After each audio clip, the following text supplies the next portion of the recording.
वेस्टमधून आपण काहीतरी बेस्ट बनवणार आहे. तर इथे माझ्याकडे शाही मस्तानी साडी शिवण्यासाठी आली होती. त्यातून हे राहिलेलं कापड आहे. तर कस्टमरनी सांगितलं की आम्हाला या कपड्यापासून फ्रॉक बनवून द्या.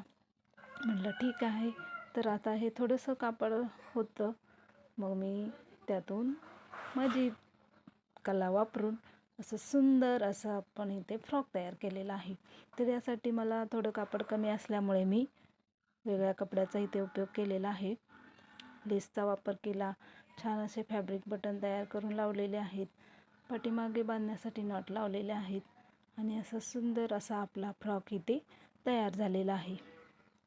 तसंच पाठीमागच्या भागाला सुद्धा चेन दिलेली आहे. त्यामुळे खूपच छान असा हा आपला फ्रॉक इथे तयार झालेला आहे. तर अशी वेस्ट कपड्यामधून बेस्ट अशी कलाकृती आपली इथे तयार झालेली आहे. तर आपला हा व्हिडिओ तुम्हाला आवडला असेल तर नक्की लाईक करा, चॅनलला सबस्क्राईब पण करा.